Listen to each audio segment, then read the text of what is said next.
Yeah, so I'm Swedish, working in IT all my life, and ended up getting fed up with just working for Americans that needed to make money, lots of money quickly. So I left IT and started studying environmental science, and ended up sort of on a banana peel, talking to people around water and sanitation and environmental stuff.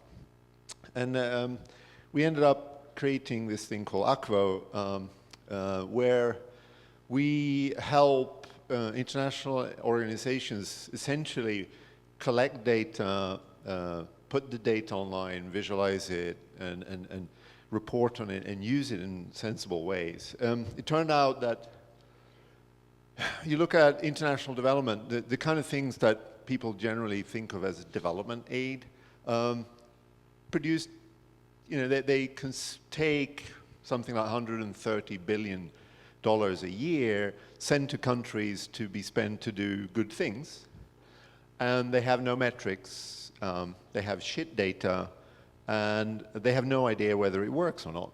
So so that we thought we can improve on that. So just to give you, I'm not going to talk very much about us, but we're going to go into talking about how Scandinavian culture has influenced how we do this. But I just wanted to give you some ideas. So we work a lot in Africa, in South Asia, and here's a typical example, some map where water points across West Africa has been mapped, and you can see Liberia, Sierra Leone, Ghana. We've essentially soon mapped out all of the water points, where they are, how many people are using them. And we do this together with organizations like UNICEF or the World Bank, together with the government in the country. But you'll see Nigeria is sort of empty there. And a couple of months ago, we started in Nigeria. That's actually the next one. And in a month and a half, they actually mapped something like 53,000 water points. So now they know what work needs to be done, right? We've done some similar work together with Liberia and Sierra Leone, where you can see which water points are broken, where have people got something to drink, where they don't, where they have to go to the nearby river, that kind of stuff. And we think this is really exciting. Done similar work in Somalia. Not Somalia, Somali region of Ethiopia. The key thing here is give us, together with all of our partners and the kind of organizations that work like we do, give us 5-10 years, and all health centers, all water points, schools, etc., all of sub-Saharan Africa will be mapped. And it's going to make a huge difference, because nobody knew beforehand what infrastructure work really needed to be done. What's interesting here is that this stuff is done on open source platforms in what we call migratable cloud services, private clouds. Much of it is public data, which we think is really important, and it helps these governments working in these regions to have essentially no IT infrastructure. It teaches them to get a good, healthy attitude towards open source software. So that's enough about us. Söderhavet, as some of you saw a presentation yesterday, these guys that did the Swedish brand. It doesn't mean much to most people who are not Scandinavian or Swedish, but Söderhavet, whenever a Swede sees the word Söderhavet or hears it, we think about something. It means the Pacific Ocean in Swedish. And when everybody says Söderhavet, we think of this.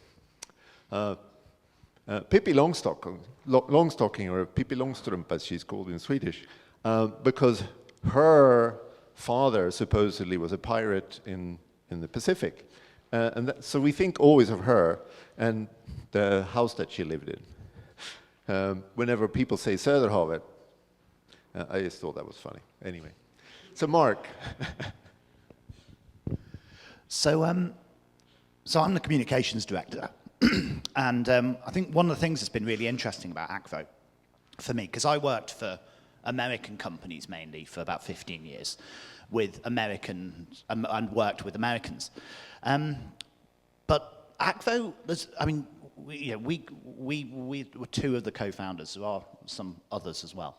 But working with Thomas, I've never felt under pressure to overhype what we do at any point. Yeah, and that's quite different to typical American organizations that I'd worked with before. Like, I mean, HP was a good example of that. But and I just wondered what it is about how you've tried to approach things with me, and how we've tried to really focus instead on getting all of the staff. So we've got about 65, 70 staff now, and we've really used. I mean, James got me into Twitter, pushed me to do it, and but almost all our staff Twitter list is a magnificent thing to follow. Most of our staff blog, but we don't really go out there pushing for press coverage, for example. And I wondered what it is about. I think you've really influenced that approach and encouraged me to take it. And I wondered if there's something in the Swedishness of you that I think's made a difference there. It's hard for me to say, but you've kind of said one of the things that had changed the way we work as an organization. I mean, we're actually very international. We got people from 20 countries or something, and we're about 60 people. But one of the things that have influenced us is what you call, I'm a Scandinavian social technocrat kind of guy, because we're not a company, but we're a non-profit foundation doing our work. We have a business model. We charge money for everything we do, so we sort of break even, but we're not for loss, so to speak. That means that the pressures are different. Vanity coverage in The Guardian isn't that important from our point of view. It's like, let the actions speak. Let people learn about us when we do good work. I think that's the key thing, is right. Most of the organizations that we work with, we catch not through PR or anything like that. We catch them by going and meeting them. It's very much business to business kind of sales, and the communications to me is very different in that context. It's a lot about personal connections, actually, to make this stuff work. So another thing that we found out for you, when Akvo was conceived as an idea in Sweden, but you had to look to the Netherlands for the finance. And I once had to describe Akvo in one tweet, it's just a ridiculous thing, to have to do. And at the time, it was about 4 years ago, I said Akvo was designed by Californians, engineered by Swedes, described by the British, and sold by the Dutch. And the role of the Dutch, so a lot of people have talked about Nordics and America, but not a lot of people have talked about Nordics and their relationship with other European cultures and other European business styles. But I think we'd both definitely say that without the Dutch investing and helping us build this out, Akvo wouldn't have gone anywhere like it has. No, I think that's true. In Sweden was actually, I found no way of having anyone pay for the work that we were doing. And we found the way through the Dutch Ministry of Foreign Affairs, actually. So it's kind of strange. We're an extension of Dutch foreign policy, and we're a Swede and a Brit. And I actually went on a royal state visit to India, where the Queen and the Crown Prince went to India to do what they do. And the Crown Prince said, "You do really good work around international development. Why don't you come along and represent the Netherlands?" And that's really quite interesting how I actually think the Netherlands is probably the closest to Scandinavian you can be without being Scandinavian in many ways. They have a lot of the same approach, but they're much better at selling it than the Scandinavians are in general. I was at a festival in Sweden a few years ago called Future Perfect, which, if you ever get the chance to go, is really cool. And a guy described actually the Danes as being the Dutch of Scandinavia, which I thought was quite funny. In terms of, so have you got a picture you want to show us about something? Can you show the picture of your house? From my house? Yeah. So one of the things that I'd never really been involved in an organization where one of the founders' house became such an iconic part of what we do. This is Thomas's house, it's in the suburbs outside Stockholm, isn't it? And I cannot tell you how important this house has been just over time, the number of people that have passed through it, and the sort of the warm feeling that house has engendered into the organization. And I mean, you work there, don't you, upstairs and in the basement? Yeah, we have all of our dev servers, when we started, were in the basement because, of course, it's Sweden. So we have a 100 megabit line in fiber into the basement. I dug the fiber in myself. But the funny part with it is that, this kind of, it should say, nobody wanted this house because it was a mess when we bought it. We spent a year renovating it myself.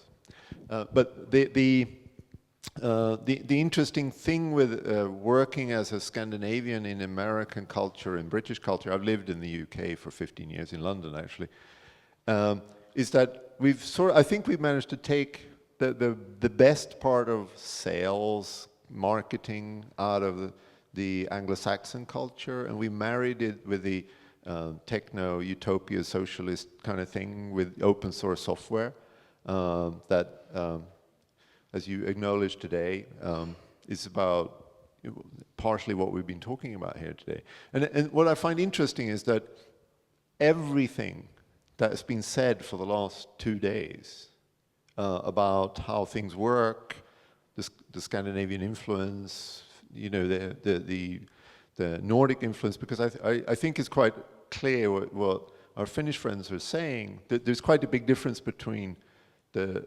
Scandinavian, the Swedish, Norwegian, Danish Scandinavian part and the Nordic Finnish part that behave quite differently. But it's actually been a huge influence in our ability to work with national governments in Africa. We have a much better relationship with those governments coming as a non-profit, saying we do open source software, we're here to help you fix a problem, we're not here to make lots of money, than your traditional company going into that environment. We get to sit down with these organizations and governments, and they tell us what their problems are.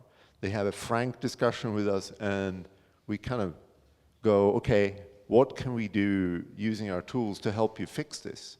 And that's really, really interesting. I mean, having worked in commercial companies, many of them which I set up myself, that didn't work so well or worked reasonably well, I could have never had that dialogue with those kind of countries. And what's so interesting is they are at the cusp of, I mean, think of it like this. The Western world is IT-fied, has web, has mobile, has everything.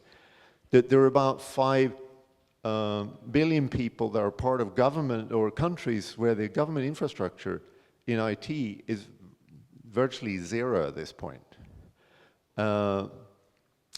And if we can influence them in really good thinking about things like open source software, and not getting locked into proprietary models where they don't want to be, I think that's going to be a huge win, because the whole IT revolution is going to be bigger than the industrial revolution. It's clear. It's impacting more people quicker in the whole world than the industrial revolution did. And it's going to be a huge benefit for how people live, right? And if we can get some good open source ethos into that, I think we have a huge win. How much we got left? We've got 15 and a half minutes, James. So I don't know if any questions. Yeah, definitely. So a slightly different perspective again. Any questions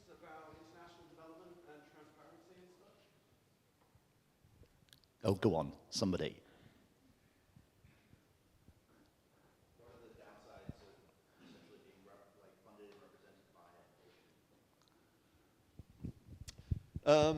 We've largely been funded by the Dutch to start off with, but we've also had money from Cisco, for example. We've had money from Bill and Melinda Gates. We've had money from the Hilton Foundation, Konrad and Hilton Foundation. But that's just the startup money. Most of the money that we have now comes from our actual operations. So 70, 80% or something like that comes from our operations where, you know, the country of Liberia or the country of Ethiopia pays for private cloud services that we run and operate for them.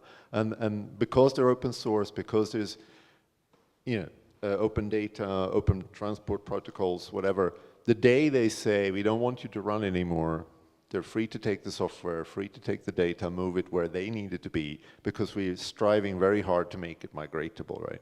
So from our point of view, it hasn't been a huge drawback, not at this point. Yep. Did you find corruption a problem in Africa? The perception is that corruption is rampant. Is there, most commercial companies will find other niches that have to find someone to get in there. But it's different for open source.